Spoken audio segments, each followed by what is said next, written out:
a lot of fun right now. There's so much going on here. There's food, there's drinks, and there's most importantly golf. And you can have your birthday parties here. You can have office outings here. And this is actually for all ages. So because it's for all ages, I'm actually going to go ahead and try to do this. I'm actually extremely nervous. I haven't golfed since I was 14 years old. They told me how to do the proper posture.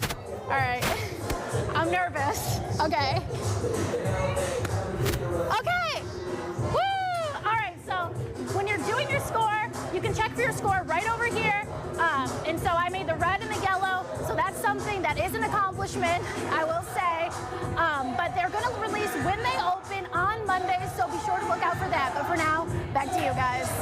Well, Alyssa, like you said, we are on Banyan Road, which is in Tony, and as I was coming in, I actually did see a lot of smoke here in the background, but unfortunately at this point, we don't know too much. All that I know right now is that Madison County Sheriff's deputy actually told me that he said he believes it is an abandoned building at this time, but I haven't been able to speak with Tony Fire and Rescue or Bobo Fire and Rescue, who I also saw was on scene at this time. But if you take a look behind me, you can just see there is a huge fire and rescue presence, Madison County Sheriff's deputy presence as well. And like I said, you can see the smoke billowing as you come in through into this subdivision. And there are some occupied homes in this area, so it's not just an area that is an abandoned area or an empty area rather, but there are homes in this particular area. And I've seen cars come down here and then turn around, so we don't know at this time if people aren't able to get in their homes just yet. So as I know more, I will continue to bring you the latest.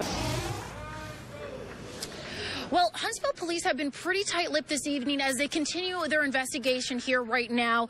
And I can tell you that there have been about 7 to 8 police cars on scene for the past several hours as they continue to search through what looks like to be at least 2 vehicles. And it seems as though suspects are still on scene and are being questioned. And the area is also blocked off with crime scene tape. And there is some debris on the road with what looks to be car parts. I've also reached out to the Huntsville Emergency Management Services to see how many people have been taken to the hospital, but I have yet to hear back at this time. And of course, we'll continue to bring you more updates as they become available. Reporting live in Huntsville, Megan Dooley, Way 30. Well, it was a hectic night for Madison City police officers, and they said this all began around 6:30 when they got a call about a domestic dispute on Miller Boulevard in the Woodland Hills neighborhood.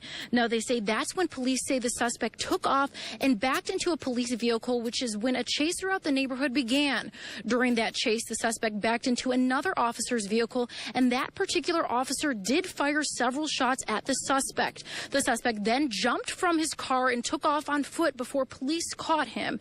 And tonight, both officers are being treated for their injuries as well as the suspect. And we do know the ordeal didn't last any longer than 10 minutes and that charges are pending against the suspect. Reporting live in Madison, Megan Dooley, Way 30.